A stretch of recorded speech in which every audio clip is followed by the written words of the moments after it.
आजच डाउनलोड करा आणि तुमच्या आवडत्या मालिकांचा आनंद लुटा. आज तुम्ही इकडे आलात तर घरची खानावळ बंद आहे का? कुलूप आहे? हो आज कुलूप. होय म्हणताय तुम्ही चक्क. होय. तुमच्या घरी खानावळ आहे? हो खरं तर हां. म्हणजे आमच्याकडे खूप आठवड्यातनं 2-3 वेळा तरी खूप मित्रमंडळ असतं जेवायला.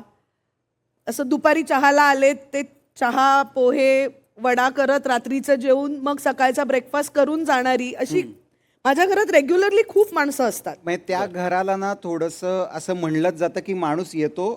हॉटेल कॅलिफोर्निया नावाची कॉन्सेप्ट, अम्या वाघनी ते नाव ठेवलंय. बर. की माणूस तिथे येतो पण परत जायची वेळ त्याला माहिती नसते. म्हणजे मला आठवतंय एकदा ह्या सगळ्या जिम्माची गँग घरी राहायला होती, सगळे कलाकार.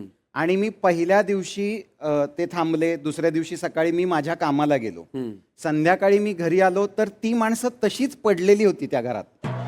बसलेली पण नाही, पडलेली. एक असं पडलंय वगैरे. तर मी म्हणलं बरं ठीक आहे. ती रात्र गेली. दुसऱ्या दिवशी सकाळी मी गेलो, बाय केलं सगळ्यांना. परत आलो, ती माणसं तिथेच होती. नंतर मी म्हणलं की आता तुम्ही राहायलाच लागा मग इथे. सो अशा पद्धतीने त्या घरात बेसिकली त्या घराचं जे किचन आहे ते 24 तास चालू असतं. हो. माणसं येतात, जेवतात, गप्पा मारतात, मजा करतात आणि आपापल्या घरी सुखी पोटाने जातात. खानावळ हे बरोबर आहे. किती छान. हो. चांगलं आहे ना. पण पूर्वी असं असायचं की आपल्या आजी आजोबा पणजी पंजोबांच्या काळामध्ये की पाहुणे येणार कधी एवढीच फक्त माहिती असायची. परतीच्या प्रवासाचा काही अंदाज नसायचा. बरोबर. आणि आग्रह केलाय म्हणून 15 दिवस राहायचे लोक. करेक्ट. तुमची पहिली भेट, तुमची पहिली मैत्री, प्रेम हा नवागडी सापडला कसा आणि राज्य आलं कसं? नवागडीलाच आमची पहिल्यांदा भेट झाली. नवागडी नवराज्य या माझ्या नाटकाचा प्रयोग होता आणि त्याला ती आली होती. आणि क्षितिजोग आली आहे प्रयोगाला, असं एक आपल्याला होतं ना की क्षितिजोग आली आहे. हां बरं, माझ्या घरी गावी वगैरे रे, अरे दामिनी भैया दामिनी वगैरे ते सगळं ना म्हणजे. हो हो. आणि ही प्रयोगाला आली होती. प्रयोग संपला आणि त्यानंतर ती भेटायला आली आणि तिने एक घट्ट मिठी मारली आणि ती म्हणाली काय अप्रतिम काम करतोस रे तू. क्षितिजोग नाटकाला आलीये, ते क्षितिजोगने मिठी मारलीये. ह्या प्रवासानंतर काय झालं मनात? ते झालं, नटीनं मारली मिठी मला नटी. त्याच्यानंतर ना सावधान शुभमंगल हे नाटक माझ्याकडे आलं. हे लोक काम करत होते, त्यात कोणीतरी दुसरं काम करणार होतं. अमेय होता. अमेय वाघ. अमेय वाघ फार आयुष्यात कुठे कुठे टप्प्यांवर असा आलाय ना माझ्या, की त्याला मी धन्यवाद म्हणलं पाहिजे की तू ते नाटक सोडलंस. कारण तेव्हा असं झालं की आम्ही एका पर्टिक्युलर टाइमला ते ओपन करणार होतो. मग काहीतरी झालं, ते पुढे गेलं आणि अमेयाचं दुसरी कमिटमेंट होती. सो अमेय म्हणाला आता मी नाही करू शकणार ते. मग असं झालं की ओके ठीक आहे, मग कोणाला शोधायचं. मग चंद्रशेखर ढवळीकर म्हणाला हेमंत ढोमे. तर सॉरी पण मी म्हटलं कोण हेमंत ढोमे? मग तो म्हणाला अगं नवागडी नवराज्य मधला. म्हटलं अरे हा प्लीज प्लीज त्याला बोलवा प्लीज, तो किती भारी आहे. त्या तालमीला आम्ही पहिल्यांदा भेटलो. आणि तालीम महिन्याभराची होती. सुहास जोशी यांच्या घरी वाचनं सुरू झाली त्याची आणि महिन्याभराच्या तालमीत हे सगळं जमलं. ग्रँड रिहर्सल पर्यंत माझ्या पुण्याच्या बहिणी हा कोण मुलगा आहे जो हिला आवडतोय म्हणून बघायला आल्या होत्या त्याला. अच्छा. नाटकाचा प्रयोग झाला नाही, ते नाटक बसलंय की नाही माहित नाही, पण प्रेम बसलं होतं. हो. म्हणजे हे त्या महिन्याभरात. त्यात माझ्या सासूबाईंचे पण आभार मानले पाहिजेत. नेमक्या त्या काळात त्या ऑस्ट्रेलिया दौऱ्यावर गेल्या होत्या. किती छान. मग त्यामुळे मी घरी एकटी होते. त्यामुळे त्या दौऱ्यावरनं परत आल्यावर त्यांच्या लक्षात आलं इथे तर वेगळाच प्रयोग बसलाय. हो नाही म्हणजे सर्वार्थाने रंगीत तालीम झाली. संसाराची झाली, नाटकाची झाली. होय. आणि जुळलं सगळं. जुळलं. आणि ऍक्च्युली त्याचे पुढचे काही प्रयोग हा माझ्यासाठी कांद्या पोह्याचा कार्यक्रमच होता. का? सतत कोण ना कोण यायचं त्या नाटकाला. पण कांदे पोहे हा विषय आता निघाला तर मला हा प्रसंग थोडासा रिक्रिएट करायचा आहे. प्रेक्षकांना दाखवायचंय की नेमकं घडलं काय होतं. आता हा आणणार ना कांदे पोहे? का? तर मी आणते. हा. तसं घडलं नव्हतं. तुम्ही यांच्याकडे आला होतात ना. हो. आता घराचं नवीन नवीन इंटेरियर झालेलं आहे. हो. रंगाचा वास वगैरे येतोय तो फील. हा. आणि माझी सासू तिथे सांगते हा टीव्ही पण आत्ताच घेतला वगैरे. काही कारण गप्पा काय मारायच्या. माझी सासू तिथे असं हा टीव्ही आत्ता आम्ही असं इथेच ते इकडेच बसवलाय वगैरे चालू. मी सांगतो, मी समजा तुझी सासू हा टीव्ही आम्ही आत्ताच घेतलाय बरं, नवीनच हो बसवलाय. छान रंगा.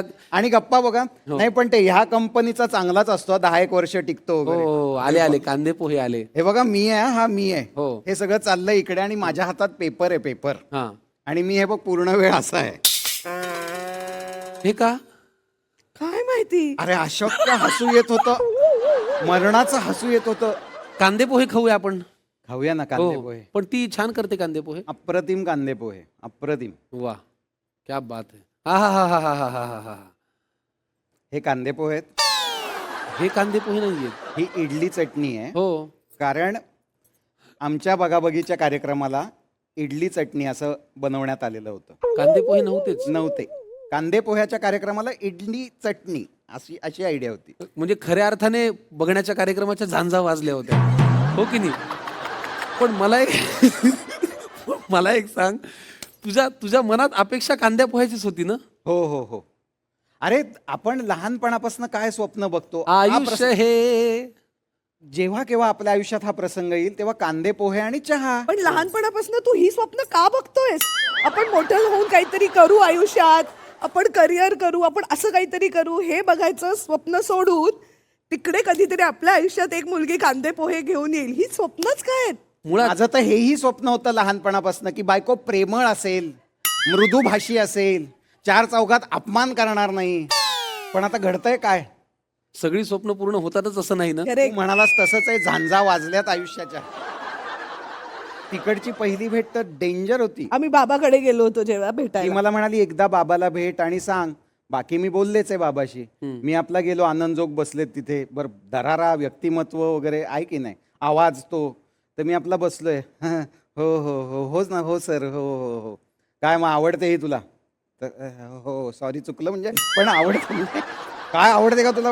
हा हो आवडते आवडते. चुकलं माझं तुझं, हा, पण जरा आवडतं. चुक.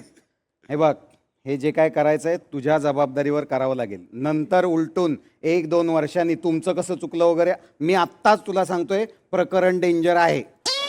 सासरा सांगतोय लेकीबद्दल स्वतःच्या, ते म्हणजे माल विकताना ते आपण आधीच सांगतो बघ की बरोबर हेच आहे, हे घेऊन टाका. ही निघाले मी कार्यक्रम संपवून आईच्या घरी राहायला, तू बस. नको ग आईवर तुझ्या असे दिवस आणू. परत चाललंय तुझं. पण मुळात ह्या कट्ट्याचं नाव लव कट्टा आहे. आणि तापलेला कट्टा असं नाव ठेव याचं आता तू. तापलेला तवा तिकडे आहे, आपण त्याच्याकडे जाऊया. चविष्ट चकाट्या असं या टेबलचं नाव आहे, कारण चकाट्या पिटत पिटत आपल्याला चविष्ट पदार्थ करायचे आहेत. आज पहिल्यांदा ही चूल पेटणार आहे. तर आपल्याकडे एक प्रथा आहे की आपण दूध उतू घालतो. बरोबर. हे बघा, भाजीची खरेदी मी ऑलरेडी करून ठेवलेली आहे. Oh, wow. आज तुम्ही पहिली जोडी आहात या कार्यक्रमात आलेली आणि पहिल्यांदा किचनमध्ये प्रवेश केलाय. तुमच्या व्यक्तिमत्वाला ही गोष्ट मानवत नाही, पण उखाणा घ्या ना. आम्ही सारे खवय्याच्या मंचावरती संकर्षणने आणलं कारलं. आम्ही सारे खवय्याच्या मंचावरती संकर्षणने आणलं कारलं. अनंत जोग आणि उज्ज्वला जोग यांनी माझ्या नशिबात हे काय मारलं. अरे बाप रे, तू अशी खात्री. आजाला घरी जायचं नाहीये. या कार्यक्रमानंतर कृपया हेमंत डोमे यांना फोन करून, ते आहेत ना एवढं बघ. बाकी संकर्षण तुझ्या घरी आज 2 दिवस मी येऊ शकतो. हो, तू माझ्याकडे जावंच लागणार आहे, तुला पर्याय नाही. ओके. म्हणजे तू कशाच्या जीवावर एवढी रिस्क घेतो मला कळत नाही. मलाही. क्षिती, तू पण एक छान उखाणा दे. भाजीच्या टोपलीत ठेवला आहे गाजर. वा वा. भाजीच्या टोपलीत ठेवला आहे गाजर. गाजर. घरी गेल्यावर मार खायला होणार हेमंत हजर. कसं आहे? छान आहे की नाही? याच्यात एक कृती आहे मार खाण्याची. तू छान आहे की नाही काय विचारतोयस? मी घरी जाणारच नाही आहे.